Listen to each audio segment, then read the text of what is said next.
Hi all, நம்மால் முடியும் முறையில் வணக்கங்கள். ஸோ இன்னைக்கு சின்னதாக ஒரு எக்ஸ்பீரியன்ஸ் ஷேர் பண்ணணும்னு தோணுச்சு. ஏஐயில் நோட் கலெக்ஷன் பண்ணி நம்ம படிக்கிறதுக்கும் நான் ரியலாக நம்ம ஒரு ரியல் நோட்ஸை கலெக்ட் பண்ணி ஒரு பர்சன்ட்டு நம்ம கற்றுக்கிறதுக்கான வித்தியாசத்தை பற்றி சொல்லணும்னு தோணுச்சு. நான் பார்த்தீங்கன்னா எம்எஸ்சி சுவாலஜி முடிச்சுட்டு அக்வாகல்ச்சர் ஜர்னியை ஸ்டார்ட் பண்ணும்போது சிபாவில். ஸோ ஃபஸ்ட்டு பார்த்தீங்கன்னா ஃபீல்டு வச்சுட்டு சாம்பிள் கலெக்ட் பண்ண போனேன். அப்போ இந்த மாதிரி அக்வாகல்ச்சரில் புக் எடுத்து 1 by 1 எடுத்து அதை படிக்க ஆரம்பித்தேன். ஸோ அதோட மார்பாலஜி என்ன அண்ட் எப்படி சீடு செலெக்ஷன் பண்ணுறாங்க, எப்படி ஃபீடு எடுத்துக்குது அப்படிங்கிற மாதிரி அதோட லைஃப் சைக்கிளை படிக்க ஆரம்பித்தேன். அண்ட் குவாலிட்டியிலேருந்து அண்ட் அது மட்டும் இல்லாமல் அதோட ஸ்பான் எப்படி கவுண்ட் பண்ணுறாங்க அண்ட் அதோட ஸ்டாக்கிங் ப்ராசஸ் என்ன, சீடு குவாலிட்டியோட அந்த போட்டோடாக்கி பிஆர்லாம் எப்படி பார்க்குறது அப்படிங்கிறது மட்டும் இல்லாமல் என்னோட ஸ்டடி இண்டிகேஸில் தான் இருந்தது. ஸோ அதனால் இண்டிகேஸ் பற்றி படிக்க ஆரம்பித்தேன். அண்ட் என்னோட சீனியர் சுந்தர் அப்புறமா கணேஷ் இவங்க ஃபீல்டுக்கு சாம்பிள் கலெக்ட் பண்ண போவாங்க. அவங்க ஃபீல்டு சாம்பிள்லாம் எப்படி கலெக்ட் பண்ணுறதுன்னு கற்றுக் கொடுத்தாங்க. அண்ட் அது மட்டும் இல்லாமல் கலெக்ட் பண்ணிட்டு வர அந்த வாட்டர் சாம்பிள் இருக்குது பார்த்தீங்களா, ஸோ அதை எப்படி அனலைஸ் பண்ணுறது அப்படிங்கிறத பார்த்தீங்கன்னா ஜெபா அண்ட் மலர் அவங்க கிட்ட இருந்து கற்றுக்கிட்டேன். ஸோ அவங்க தான் இந்த ப்ரோட்டோக்கால்லாம் எப்படி பண்ணுறது எழுதி வைக்கிறேன்னு சொல்லி கற்றுக் கொடுத்தாங்க. அழகாக எழுதி வச்சேன். அந்த ப்ரோட்டோக்காலை ஃபாலோ பண்ணி வாட்டர் குவாலிட்டி அனலைஸ் பண்ணேன். என்னுடைய ஃபர்ஸ்ட் ஜர்னி பார்த்தீங்கன்னா ப்ராஜெக்ட் அசிஸ்டண்ட்டாக ஸ்டார்ட் பண்ணி ஸோ வாட்டர் குவாலிட்டி இந்த மாதிரி தான் அனலைஸ் பண்ணுறேன். மைக்ரோபயாலஜி இந்த மாதிரிலாம் அதான் லேப் ஓரியன்டான ஒர்க் பார்த்துட்டு இருக்கிறேன். ஸோ இந்த டைம் பார்த்தீங்கன்னா அந்த ஸ்டாண்டர்ட் சொல்யூஷன் எப்படி ப்ரிப்பேர் பண்ணுறது, இந்த ஒவ்வொரு டைட்ரேஷனும் எப்படி கற்றுக்கிட்டு அவங்க கிட்டேருந்து எவ்வளோ அடி வாங்கியிருப்பேன். அவங்க எப்படி சாம்பிளை சொல்கிறது அந்த கெமிக்கல் ப்ரிப்பேர் பண்ணுறதுக்கெல்லாம் சும்மா கற்றுக் கொடுக்க மாட்டாங்க, ரொம்ப கஷ்டப்பட்டு தான் கற்றுக் கொடுத்தாங்க. இதில் பார்த்தீங்கன்னா அந்த ஸ்டாண்டர்ட் சொல்யூஷன் நார்மாலிட்டி மோலாரிட்டி கால்குலேஷன்லாம் இதெல்லாம் உங்களுக்கு தெரியுமா தெரியாதான்னு சொல்லி திட்டி கற்றுக் கொடுத்தாங்க. அவங்ககிட்ட எவ்வளோ அசிங்கப்பட்டிருப்போம். அது மட்டும் இல்லாமல் பார்த்தீங்கன்னா இந்த மைக்ரோபயாலஜி பண்ணிட்டு அதில் பார்த்தீங்கன்னா இந்த சிஎஃப்இ கால்குலேஷனை இஜெட்எம்ஏ டிசிபிஎஸ்லாம் போட்டிருப்போம். நைட்டு 12 மணிக்கு என்னோட கைடு டாக்டர் அக்ஷய பாண்டிகர் அவங்க பார்த்தீங்கன்னா எப்படி சிஎஃப்சி கால்குலேஷன் பண்ணுறது அப்படின்னு சொல்லிட்டு கற்றுக் கொடுத்தாங்க. கவுண்ட் பண்ணிவிட்டு அதை டைல்யூஷன் வச்சுட்டு நம்ம எப்படி கால்குலேட் பண்ணுறது, அதை டோட்டல் காலனி அப்படின்னு சொல்லி சப்மிட் பண்ணுறதை கற்றுக் கொடுத்தாரு. அதுவும் சாதாரணமாக கற்றுக் கொடுக்கல. அண்ட் இன்னைக்கு பார்த்தீங்கன்னா இந்த ஒவ்வொரு எக்ஸ்பீரியன்ஸும் மறக்க முடியல.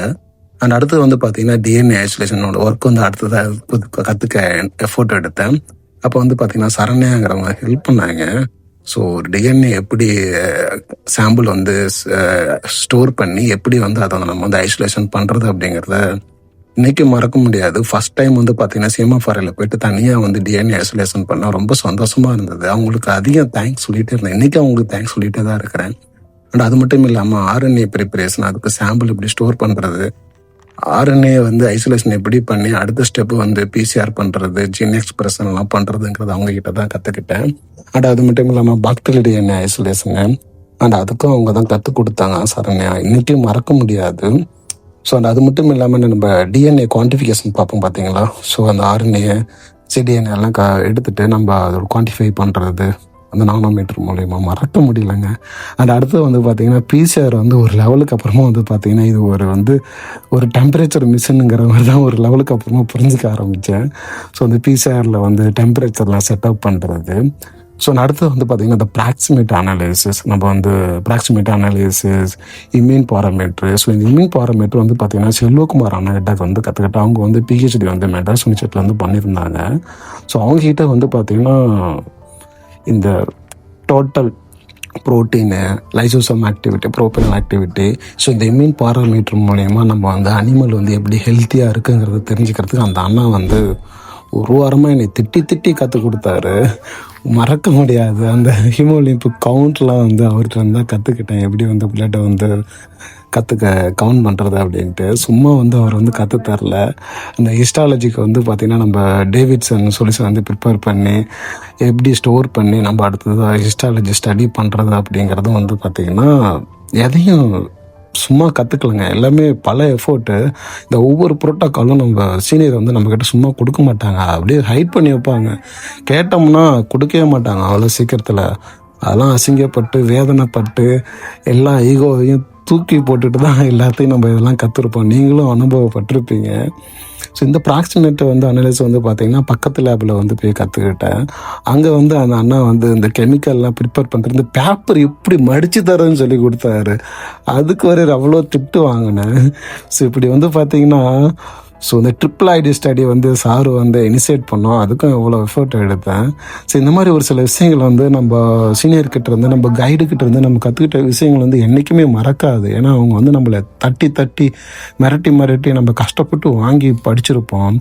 ஆனால் இப்போ இருக்கிற இந்த ஏஐ வேர்ல்டில் வந்து பார்த்திங்கன்னா நம்ம இந்த அக்வாகல்ச்சர் கால்குலேஷன் க்ரோத் பாராமீட்டர்லாம் எங்கள் சார் வந்து எப்படி சர்வைவல் கவுண்ட் பார்க்குறது அப்படி இப்படின்னு சொல்லி ரொம்ப கற்றுக் கொடுத்தாரு. ஸோ என்ன சொல்ல வந்தோன்னு பார்த்தீங்கன்னா இப்போ இருக்கிற இந்த ஏஐ வேர்ல்டில் வந்து பார்த்தீங்கன்னா ஒரு நோட்ஸை வந்து கலெக்ட் பண்ணி ப்ரோட்டோக்கால் ரெடி பண்ணி நீங்களாக எஃபோர்ட் எடுத்து ஒரு விஷயத்தை கற்றுக்கிறது வந்து இன்றைக்கி வந்து சாதாரணமாக போச்சுங்க. அண்ட் அப்போ இருக்கிற 90s கிட்ஸ் அதுக்கு முன்னாடியில் இருந்தவங்கலாம் இந்த மாதிரி நோட்ஸை கலெக்ட் பண்ணி அவங்க ஒரு படித்து இந்த மாதிரி ப்ராக்டிக்கலாக எல்லா விஷயத்தையும் கற்றுக்கிறது அவ்வளோ சாதாரண விஷயம் இல்லை. ஸோ நல்லா எஃபோர்ட் எடுங்க. ஏஐ வந்து கரெக்டாக யூஸ் பண்ணுங்கள். யூஸ் பண்ணி உங்களோட ப்ராக்டிக்கல் ரியலாக அப்ளை பண்ணி ஒர்க் பண்ணுங்கள். நான் சொன்ன பார்த்தீங்கன்னா இந்த ப்ராக்சிமேட் அனாலிசிஸ், இந்த மாய்ஸர் பார்க்குறது, டோட்டல் லாஸு இதெல்லாம் பார்க்குறதுலாம் அந்த அண்ணன் வந்து சும்மா சொல்லி கொடுக்கல எனக்கு. இந்த மாதிரி பல விஷயங்கள்ங்க சாதாரணமாக எதுவும் கற்றுக்க முடியாது. ஸோ ஏஐ வேர்ல்டில் வந்து நீங்கள் வந்து எதையுமே வந்து இன்றைக்கி வந்து அழகாக டக்குன்னு ஒரு சொடக்கு போடுற நேரத்தில் எல்லாத்தையும் நீங்கள் கற்றுக்கலாம். எல்லா ப்ரோட்டோக்காலும் ஈஸியாக கிடைச்சிடும். அண்ட் வெரிஃபை பண்ணி ரெஃபரன்ஸ் எடுத்து எந்த அசிங்கமும் படாமல் யாருக்கிட்டையும் எந்த ஒரு ஈகோவும் பார்க்காம கற்றுக்கிற ஒரு காலம் இது. ஸோ உங்கள் நாலேஜை கரெக்டாக அப்ளை பண்ணி எல்லாத்தையும் கற்றுக்கோங்க. அண்ட் நியூவாக வந்து நம்ம வந்து இந்த ஏஐ டிரான்ஸ்ஃபர்மேட் வந்து நம்ம வந்து ஏற்றுக்க வேண்டிய ஒரு விஷயம்தான். ஸோ யாருக்கிட்டையும் நீங்கள் வந்து அசிங்கப்படணும்னு அவசியம் இல்லை. அண்ட் யாருக்கிட்டையும் போய் கெஞ்சணும்னு அவசியம் இல்லை. நீங்களாக எஃபோர்ட் எடுத்தீங்கன்னா எல்லாத்தையும் வந்து நீங்கள் கற்றுக்கலாம். அண்ட் கண்டிப்பாக லைஃப்பில் நீங்கள் ஒரு நல்ல இடத்துக்கு வருவீங்க. பட் இருந்தாலும் இந்த மாதிரி ரியல் எக்ஸ்பீரியன்ஸில் வர்றது வந்து அண்ட் ஏஐ வேர்ல்டில் இருக்குமாங்கிறதுன்னு கேட்டால் எனக்கு ஒரு கொஸ்டின் மார்க் தான். ஏன்னா இன்றைக்கி இந்த புக்கை நான் எடுத்து பார்த்தேன்னா எனக்கு ஒரு மெமரியாக இருக்கும். அண்ட் வந்து ஏஐயில் நான் படிக்கிற ஒரு சில விஷயங்கள் இப்போலாம் வந்து மைண்டில் இருக்கிறதே கிடையாது. ஆனால் இந்த புக்கு இந்த மாதிரி எழுதி அவங்ககிட்ட கஷ்டப்பட்டு நான் எழுதி வச்சு படித்து அந்த ப்ரோட்டோக்கால் வைஸ் நான் எல்லா டெக்னிக்கலாக நான் ஒர்க் பண்ணதும் பார்த்திங்கன்னா இன்றைக்கி என் மைண்டில் இருக்குது. பட் வந்து ஏஐயில் நான் எடுத்து படித்து நோட்ஸ் எடுத்து மைண்டில் இருக்குமான்னு கேட்டால் என்கிட்ட இல்லை. ஸோ அது ஒரு கொஸ்டின் மார்க் தான். பட் இருந்தாலும் அது ஒரு ட்ரான்ஸ்ஃபர்மேஷன். உங்களோட எஃபர்ட்டை கொடுத்து நல்லபடியாக ஒர்க் பண்ணிங்கன்னா ஃப்யூச்சரில் நல்லபடியாக வரலாம்.